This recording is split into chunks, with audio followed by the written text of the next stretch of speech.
Hello नमस्कार मित्रांनो, तलाठी भरती रिलेटेड ऑथेंटिक अपडेट्स पाहण्यासाठी मित्रांनो आत्ताच आपल्या चॅनलला सबस्क्राईब करून घ्या। तर बघा मित्रांनो, मी जिल्हा न्यायालय भरती असू द्या किंवा नगर परिषद भरती असू द्या, या भरतींवरती मी व्हिडिओज बनवत होतो। तर काही विद्यार्थी कमेंट करत होते की सर तलाठी भरतीचा जो पेसाचा 13 जिल्ह्यांचा निकाल रखडलेला आहे त्यावरती काय नवीन अपडेट आहे त्यावरती व्हिडिओ बनवा। त्यामुळे मित्रांनो आजच्या व्हिडिओमध्ये आजचा जो व्हिडिओ असणार आहे तो त्या टॉपिक वरती असणार आहे मित्रांनो। तर बघा मित्रांनो, आजच्या व्हिडिओमध्ये पेसा केस संदर्भात जी काही अपडेट आहे ती तुमच्या सोबत शेअर करणार आहे।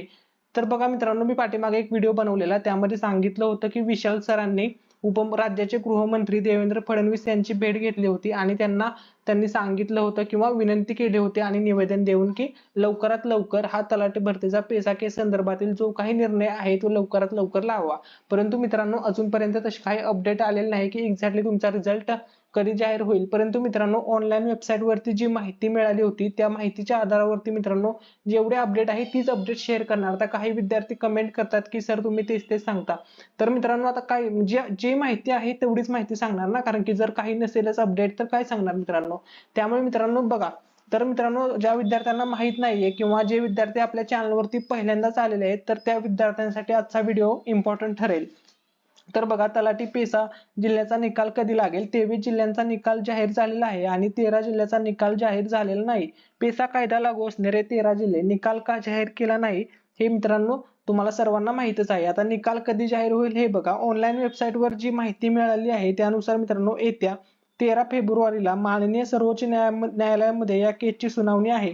जर 30 जानेवारीला सुनावणी झाली तर त्या सुनावणीमध्ये सर्वोच्च न्यायालयाने 30 जानेवारी नाही मित्रांनो, 13 फेब्रुवारीला जर सुनावणी झाली तर त्या सुनावणीमध्ये सर्वोच्च न्यायालयाने जर राज्य शासनाला आदेश दिला की तुम्ही निकाल लावू शकता तरच पेसा क्षेत्रामध्ये येणाऱ्या या 13 जिल्ह्यांचा निकाल लागेल। जर सर्वोच्च न्यायालयाने निकाल दिला नाही किंवा निकाल लावण्यावर जी बंदी घातली आहे ती हटवली नाही तर मात्र निकाल अजून जास्त लांबेल।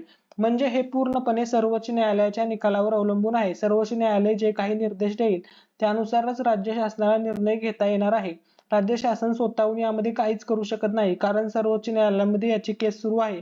तर आपल्याला सर्वोच्च न्यायालयाच्या निकालाची वाट पाहावी लागेल। जर त्यांनी 13 फेब्रुवारीला निकाल लावायला परवानगी दिली तर मात्र लगेच 1 किंवा 2 दिवसातच राज्य शासन तुमचा निकाल लावेल। म्हणजेच 15 किंवा 16 फेब्रुवारीला मित्रांनो तुम्हाला तुमचा रिझल्ट पाहता येईल। न्यायालयाच्या निकालाची वाट पाहावी लागेल, त्याशिवाय दुसरा कोणताही पर्याय या 13 जिल्ह्यांमध्ये म्हणजे पेसा क्षेत्रामध्ये येणाऱ्या सर्व विद्यार्थ्यांकडे कोणताही पर्याय नाहीये। तर बघा मित्रांनो, तुमच्या माहिती सांगतोय तुम्हाला 13 फेब्रुवारीची वाट पाहायची मित्रांनो। त्या दिवशी जो काही निर्णय होणार आहे सर्वोच्च न्यायालयामध्ये त्याविषयी जी काही अपडेट येईल ती अपडेट आली की सर्वात अगोदर मी व्हिडिओ बनवून तुमच्या सोबत शेअर करेल। त्यामुळे मित्रांनो तुम्ही चॅनलला सबस्क्राईब करून घ्या, बेल आयकॉन ऑल वरती प्रेस करा, जेणेकरून ती अपडेट आली की मी लगेच व्हिडिओ बनवेन आणि तुम्हाला ते नोटिफिकेशन भेटून जाईल YouTube वरती आणि त्यानंतर तुम्हाला सर्व माहिती मिळेल मित्रांनो। थँक्यू सो मच, धन्यवाद। काही डाऊट असेल तर कमेंट मध्ये विचारा।